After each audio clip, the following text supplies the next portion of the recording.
अरविंद केजरीवाल को एक बहुत बड़ी खुशखबरी मिली है। हालांकि इतनी भी बड़ी नहीं है, लेकिन अरविंद केजरीवाल जिस तरीके से जेल में बंद हैं और जिस तरीके से उनकी रिमांड बढ़ते जा रही है, इसमें सुप्रीम कोर्ट की तरफ से ये खुशखबरी मिलना केजरीवाल के लिए कोई छोटी बात नहीं है। अब सुप्रीम कोर्ट ने तो थोड़ी सी खुशखबरी दे दी, लेकिन उससे पहले हमें चलना होगा हाई कोर्ट के फैसले पर कि हाई कोर्ट ने क्या कहा था। किस प्रकार से जब केजरीवाल की पार्टी हाई कोर्ट पहुंची केजरीवाल का मुद्दा लेकर के, तो हाई कोर्ट ने किस प्रकार से लताड़ा था केजरीवाल को, पहले ये समझिए। उसके बाद आपको ये थोड़ी सी खुशखबरी हम बताएंगे। अभी पूर्णतः खुशखबरी नहीं है, थोड़ा सा बारीकी से देखिए। पहले चलते हैं हाई कोर्ट की तरफ। हाई कोर्ट में केजरीवाल की पार्टी पहुंचती है और वहां पे एक याचिका दायर करती है। याचिका में कहा यह जाता है जो ईडी ने केजरीवाल को गिरफ्तार किया है वो गलत किया है। यानी याचिका में सीधे तौर पर गिरफ्तारी को चुनौती दी गई थी, लेकिन हाई कोर्ट ने कहा कि जिस प्रकार से और जिस प्रमाण के साथ ईडी ने केजरीवाल को गिरफ्तार किया है वो काफी है केजरीवाल को गिरफ्तार करने के लिए। गिरफ्तार सही की है ईडी केजरीवाल को, ये कहा था। साथ ही साथ ये भी दलील रखी गई थी कि केंद्र चाहती है, इसीलिए ईडी ये सब कर रही है। केंद्र का प्रेशर है, केंद्र का प्रेशर है। इस पर भी हाईकोर्ट बोला था। हाईकोर्ट ने ये कहा था कि देखिए, ये सरकार और केजरीवाल के बीच का मामला नहीं है। ये जो मामला कोर्ट में चल रहा है वो ईडी और केजरीवाल के बीच का है और उसे हम सुन रहे हैं। सरकार ने क्या किया है, क्या नहीं, कैसे है, ये खुल के कभी कुछ पता ही नहीं चल सकता और ये कुछ मैटर ही नहीं रखता। ईडी अपना यहां पर जो भी दिखाए, अगर वो सही है तो क्रिमिनल, नहीं तो फ्री। तो ऐसा ही कुछ कह के मैं अपने शब्दों में बता रहा हूं, ठीक है। कोर्ट ने बस यही कहा था कि ये केजरीवाल और सरकार के बीच का मामला नहीं, ईडी और केजरीवाल के बीच का मामला है। तो इन सब बातों को दरकिनार कर दिया कोर्ट ने। साथ ही साथ कोई भी छूट देने से मना कर दिया केजरीवाल को कि मुख्यमंत्री है तो क्या हुआ, कोई छूट नहीं दी जा सकती है इन्हें। और मनी लॉन्ड्रिंग का केस भी है केजरीवाल पे, तो छूट मिलना तो बिल्कुल ही मतलब नहीं, बिल्कुल मना कर दिया कोर्ट ने। हाई कोर्ट ने यह कह के सारी याचिका को समेट दिया। अब जब हाई कोर्ट से राहत नहीं मिली तो आम आदमी पार्टी फटाक से पहुंची कहां, सुप्रीम कोर्ट में याचिका डालने। क्योंकि हाई कोर्ट तो इतना बड़ा कोर्ट है, अब उसके बाद एक वही बचता है सुप्रीम कोर्ट। सुप्रीम कोर्ट में जाकर के इन लोगों ने, आम आदमी पार्टी के नेताओं ने एक याचिका पेश की, वकील ने एक याचिका पेश की जिसमें चुनौती दी गई थी गिरफ्तारी को। यहां भी वही काम किए कि गिरफ्तारी को चुनौती दिए और बोले कि यह गिरफ्तारी बिल्कुल निराधार है, गिरफ्तारी लीगल नहीं है, ठीक नहीं है। जिस पर अब सुप्रीम कोर्ट ने क्या बोला, जरा इसको समझिए। सबसे पहले तो यह समझ लीजिए कि इन लोगों ने याचिका में या फिर सुप्रीम कोर्ट से क्या क्या बोला। अपने शब्दों में बता रहा हूं, ठीक है, अपने शब्दों में मैं बता रहा हूं आपको।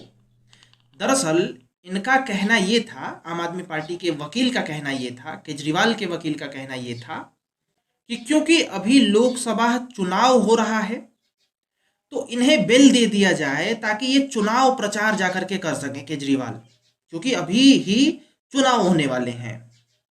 साथ ही साथ ये भी कहा गया कि जो चुनाव में कौन सा उम्मीदवार कहां चयनित करके कहां से लड़ेगा, ये सब पार्टी के जो बड़े फैसले हैं उसमें भी केजरीवाल को अपना मत रखना है।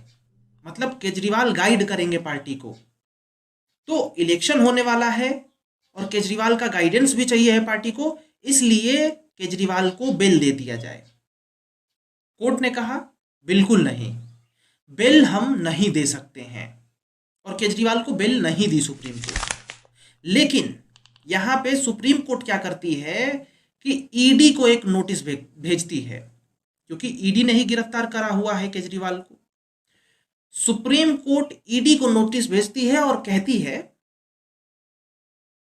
कि 24 अप्रैल तक ईडी इस नोटिस को नोटिस के ऊपर कार्य करे और हमें जवाब दे। यानी ईडी से जवाब मांगा है सुप्रीम कोर्ट ने 24 अप्रैल तक कि आखिर इनको क्यों, किस लिए, किस बिना पर गिरफ्तार किया गया है, ये हमें ईडी बताए। तो इसी बात को लेकर के मैं खुशखबरी कह रहा था, क्योंकि नीचे की कोर्ट्स बिल्कुल ही बंद कर दिया गया है केजरीवाल के लिए, लेकिन अब सुप्रीम कोर्ट इसमें आया और डायरेक्ट ईडी से ही बोला कि आप मतलब डायरेक्ट ईडी को ही नोटिस भेज दिया। तो ये तो अपने आप में एक बहुत बड़ी बात हो गई केजरीवाल के लिए, क्योंकि नीचे से कोई सहायता नहीं मिल रही थी। हालांकि अभी आप देखोगे कि जब 24 अप्रैल तक ईडी यहाँ पर ला करके सुप्रीम कोर्ट में अपना पेश करेगी जवाब, उसके बाद सुप्रीम कोर्ट ने एक और दिन तय किया जब फैसला होगा, यानी 29 अप्रैल को अगली तारीख डाल दी कि 24 अप्रैल तक तो ईडी कोर्ट में डाल देगी नोटिस का जवाब, और उसके बाद 29 तारीख को फिर फैसला होगा कि अब क्या मामला है, किस तरीके से मामला है। दूसरी बात यह है कि जब 29 तारीख यहाँ पे तय किया गया कोर्ट के द्वारा कि 29 तारीख तक यहाँ पे मामला चलेगा, तो जो केजरीवाल के वकील थे इन्होंने कहा कि नहीं, 29 तारीख बहुत लंबा हो जाएगा, 29 तारीख से क्या पहले नहीं हो सकता, ये रिक्वेस्ट करा कोर्ट से। यहाँ पे सुप्रीम कोर्ट ने साफ साफ मना कर दिया। सुप्रीम कोर्ट का कहना है कि 29 तारीख से पहले तो हम कोई डेट ही नहीं दे सकते हैं, बिजी शेड्यूल है।